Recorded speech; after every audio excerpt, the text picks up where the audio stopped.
દેશભરમાંથી લાખો શ્રદ્ધાળુઓ સોમનાથ મહાદેવના દર્શન માટે આવે છે અને એ જ શ્રદ્ધાળુઓને નિશાન બનાવવાનું કામ ગઠિયાઓ કરતા હોય છે.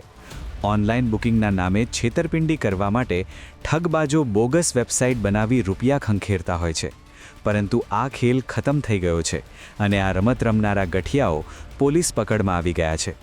ત્યારે જુઓ કેવી રીતે સોમનાથ દાદાના ભક્તોને છેતરવાનો ખેલ આ લેભાગુ તત્વો રમતા હતા. ગુજરાતના પ્રસિદ્ધ સોમનાથ મહાદેવની મુલાકાત દેશભરમાંથી લાખો શ્રદ્ધાળુઓ લેતા હોય છે. દૂર દૂરથી આવતા દર્શનાર્થીઓ સોમનાથમાં રાત્રિ રોકાણ કરતા હોય છે. આવા દર્શનાર્થીઓની સુવિધા માટે સોમનાથ ટ્રસ્ટના પોતાના જ 3 અતિથિગૃહ છે. અહીં રહેવા માટે ત્યાં પ્રત્યક્ષ અને ઓનલાઈન બુકિંગ કરાવી શકાય છે. જો કે લેભાગુ તત્વો કમાવાની લાલચમાં ભગવાનના ધામને પણ છોડતા નથી. અહીં આવતા દર્શનાર્થીઓને છેતરવા નકલી વેબસાઇટ બનાવી દે છે અને બોગસ બુકિંગના નામે દર્શનાર્થીઓ પાસેથી રૂપિયા ખંખેરતા હોય છે. આરોપીઓ અગોડા નામના પ્લેટફોર્મ પર પોતાનો નંબર મૂકી દેતા હતા, તો સોમનાથમાં આવેલા અતિથિગૃહના નામથી નકલી વેબસાઇટ બનાવી તેના પરથી બુકિંગ લેતા હતા. રૂપિયા મળી જાય ત્યારે તેઓ પોતાનો નંબર બ્લોક કરી દેતા હતા. આ સમગ્ર બાબત ધ્યાનમાં આવતા અતિથિગૃહના મેનેજર અને જાગૃત નાગરિકે સાયબર વિભાગમાં અરજી દાખલ કરી. આ અતિથિગૃહના મેનેજર દ્વારા અત્રે કરવામાં આવેલી એક અરજી અને અન્ય એક નાગરિક દ્વારા કરવામાં આવેલી અરજી ઉપરથી સાયબર સેન્ટર ઓફ એક્સિલન્સના પીઆઈ ગઢવી અને એમના વાયરલેસ પીઆઈ પ્રજાપતિના ધ્યાનમાં આવેલું કે આમાં કોઈ સાયબર ક્રાઇમ થઈ રહ્યું છે. કેમ કે જે યાત્રાળુઓ ઓનલાઈન બુકિંગ કર્યા બાદ સોમનાથ જતા હતા તો ત્યાં એમનું બુકિંગ થયેલું રહેતું નહીં, જેના કારણે એ લોકોને ત્યાં રૂમ મળતી નહીં અને અન્ય જગ્યાએ હેરાન થવું પડતું અથવા મોંઘા ભાવે રૂમ રાખવી પડતી.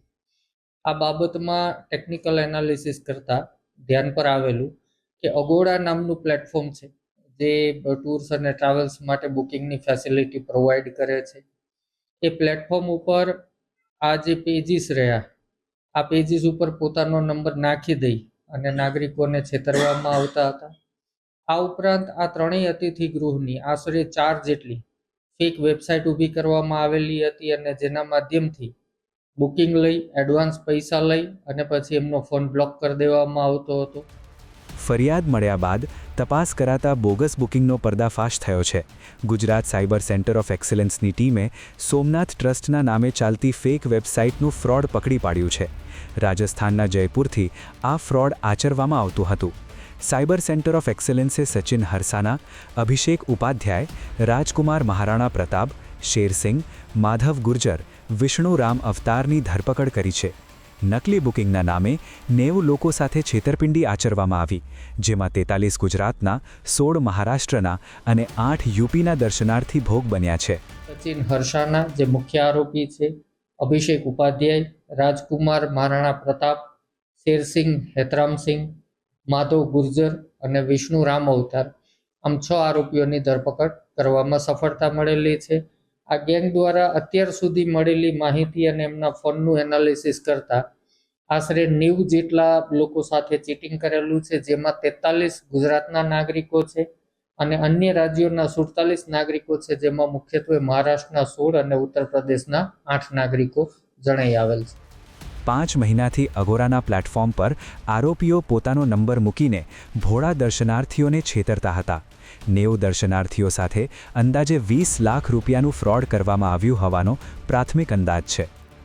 આ નકલી વેબસાઇટ જે છે આશરે છેલ્લા 5 મહિનાથી આ લોકો નાગરિકો સાથે ફ્રોડ કરતા હતા અને એ જ રીતે અગોડાના જે પ્લેટફોર્મ ઉપર જે મૂક્યું હોય એમાં પોતાનો નંબર એડિટ કરીને મૂકવાનું કામ જે છે એ પણ આશરે છેલ્લા 5 મહિનાથી કરવામાં આવતું હતું. હાલ રકમની બાબતમાં તપાસ ચાલુ છે, પણ મોટાભાગે દરેકના જે બુકિંગ અમાઉન્ટ હોય એ પ્રમાણે આ 90 લોકોનું જો એનાલિસિસ કરીએ તો આશરે 20 લાખ રૂપિયા જેટલું ફ્રોડ થયું હોવાનું પ્રાથમિક દ્રષ્ટિએ જણાઈ આવે છે. ત્યારે આ ઘટના એ તમામ લોકોને સતર્ક કરે છે જેઓ ઓનલાઈન બુકિંગ કરાવે છે. સોમનાથ ટ્રસ્ટના 3 અતિથિગૃહ છે: સાગર દર્શન, મહેશ્વરી અને લીલાવતી. 3 અતિથિગૃહમાં સીધા બુકિંગ કરાવી શકાય છે અથવા આધિકારિક સોમનાથની સત્તાવાર વેબસાઇટ www.somnath.org પર બુકિંગ કરાવી શકાય છે. સાયબર ક્રાઇમની તપાસમાં આખું કૌભાંડ બહાર આવતા અનેક ભક્તો સાથે થયેલી છેતરપિંડીનો ભાંડો ફૂટી ગયો છે. પોલીસે આ રેકેટ સાથે સંકળાયેલા આરોપીઓને ઝડપી પાડી વધુ તપાસ હાથ ધરી છે. સાથે જ લોકોને સાવચેત રહેવા અપીલ કરી છે. ઓનલાઈન બુકિંગ કરતા પહેલાં સત્તાવાર સ્ત્રોતની ખાતરી કરવી હવે સમયની જરૂરિયાત બની ગઈ છે. આસ્થા સાથે સતર્કતા પણ એટલી જ જરૂરી છે. Bureau report, offbeat story.